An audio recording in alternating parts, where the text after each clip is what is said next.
सबसे बड़ी, सबसे महंगी और सबसे अच्छी मूवी सिर्फ दो ही स्टूडियो बनाती है।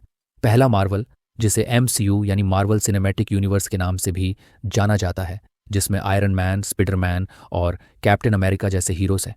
दूसरा DC, जिसे डिटेक्टिव कॉमिक के नाम से जाना जाता है। आज हम बात करेंगे कि मार्वल और DC में कौन सबसे ज़्यादा कमाई करता है और कौन सबसे ज़्यादा फेमस स्टूडियो है। बहुत मेहनत लगती है वीडियो बनाने में, तो अगर आप भी मार्वल या DC के फ़ैन हैं, चैनल को सब्सक्राइब और वीडियो को लाइक करें। मार्वल कॉमिक्स की शुरुआत 1939 में टाइमली पब्लिकेशंस नाम से हुई थी। पहले इसका नाम टाइमली कॉमिक्स था, जिसमें ह्यूमन टॉर्च और सबमैरिनर जैसे पहले सुपर हीरोज दिखाया गया। फिर 1961 में मार्वल नाम के साथ नए सुपर हीरोज आए, जैसे स्पाइडरमैन, आयरन मैन, एक्स-मैन और fantastic four. Stan Lee, Jack Kirby और स्टीव डिट्को जैसे रचनाकारों ने मिलकर कई शानदार कैरेक्टर्स बनाए, जिनसे मार्वल को दुनिया भर में बहुत फेमस कर दिया। सिल्वर एज में मार्वल ने अवेंजर्स और एक्स-मैन जैसी टीमें बनाई। इस समय मार्वल ने कैरेक्टर्स को और भी अच्छा बनाने पर ध्यान दिया, जो किसी न किसी रूप में इंसानों के AI समस्याओं से जूझते थे। ये मार्वल कॉमिक्स के विकास में एक महत्वपूर्ण समय था। 1990 के दशक में मार्वल को आर्थिक संकट का सामना करना पड़ा। इस समय मार्वल ने कई प्रमुख कैरेक्टर्स के अधिकार फिल्म स्टूडियोज को बेच दिए, जैसे कि स्पाइडरमैन सोनी को और एक्स-मैन फॉक्स को। इसके बाद मार्वल ने धीरे धीरे अपनी कॉमिक्स को फिर से लोकप्रिय बनाना शुरू किया और अपनी खुद की फिल्मों पर ध्यान देने का फैसला किया। 2008 में मार्वल स्टूडियोज ने आयरन मैन फिल्म के साथ MCU की शुरुआत की। इस फिल्म ने बहुत सफलता हासिल की और इसके बाद मार्वल ने थॉर, कैप्टन अमेरिका और अवेंजर्स जैसी फिल्में बनाई। MCU का पहला बड़ा सीरीज 2012 की द अवेंजर्स फिल्म के साथ पूरा हुआ, जिसमें कई सुपर हीरोज एक साथ आए। इसके बाद थैनोस के साथ इन्फिनिटी सागा में बड़े इवेंट्स दिखाए गए, जो एवेंजर्स एंड गेम 2019 में समाप्त हुआ। 2009 में डिज्नी ने मार्वल एंटरटेनमेंट को खरीद लिया। डिज्नी ने मार्वल को और भी बड़े स्तर पर पेश किया और इसके साथ ही थीम पार्क, TV शो और फिल्मों में विस्तार किया। डिज्नी के साथ मार्वल ने ब्लैक पैंथर, कैप्टन मार्वल और स्पाइडरमैन जैसी नई फिल्मों को भी सफलता दिलाई। डिज्नी प्लस के माध्यम से मार्वल ने वेब सीरीज की शुरुआत की, जैसे कि वांडा विजन, लोकी और हॉकी। अब डिज्नी के साथ मार्वल नए फेज यानी फेज 4 और आगे की फिल्में और TV शोज बना रहा है।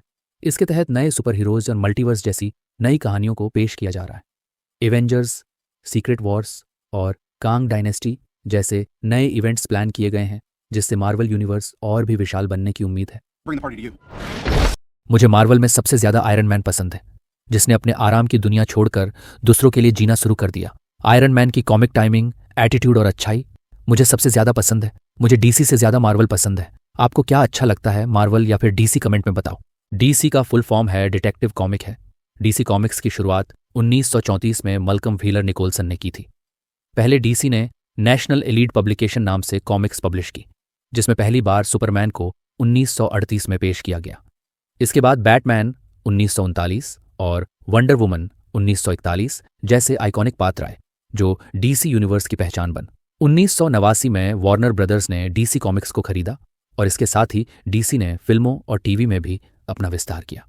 इस समय बैटमैन और सुपरमैन पर बनी फिल्मों ने DC को और फेमस कर दिया।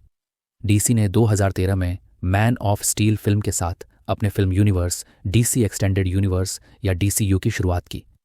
इसके बाद Batman versus Superman, wonder woman, Aquaman और जस्टिस लीग जैसी फिल्में आईं। इस दौर में फिल्मों के साथ DC ने अपनी कॉमिक्स में भी बड़े बदलाव किए, जैसे न्यू 52 और DC रीबर्थ। 2022 में DC को एक नया मालिक मिला, जब वार्नर मीडिया का डिस्कवरी के साथ विलय हुआ और वार्नर ब्रदर्स डिस्कवरी कंपनी बन गई। इसके बाद कंपनी ने DC यूनिवर्स को एक नए रूप में पेश करने की योजना बनाई। अब जेम्स गन और पीटर सफ्रान को DC यूनिवर्स का क्रिएटिव हेड बनाया गया है। वे अब DC की फिल्मों, TV शोज और कॉमिक्स को एक नए ढंग से प्रस्तुत करने की कोशिश कर रहे हैं। इससे DC के पात्रों की कहानी को एक नए दृष्टिकोण से दिखाने की कोशिश की जा रही है। नए मैनेजमेंट के तहत DC ने कई नई फिल्मों की योजना बनाई है। इसके तहत नई बैटमैन फिल्में, सुपरमैन फिल्में और कई अन्य प्रोजेक्ट्स पर काम चल रहा है। इसका उद्देश्य है DC यूनिवर्स को अधिक संगठित और सुसंगत बनाना, ताकि दर्शकों को एक नए और आधुनिक रूप में DC के पात्र देखने को मिले।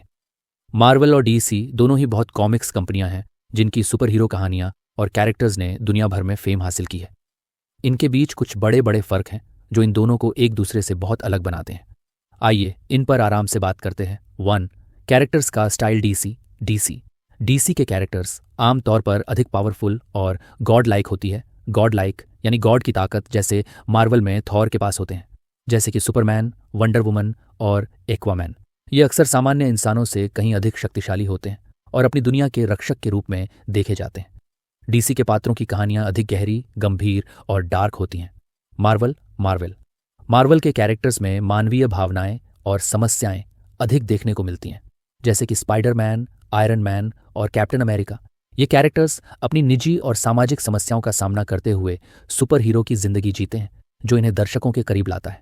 दो दुनिया और सेटिंग डीसी के पात्र काल्पनिक शहरों में रहते हैं, जैसे Gotham city, Batman, metropolis, Superman और सेंट्रल सिटी, फ्लैश।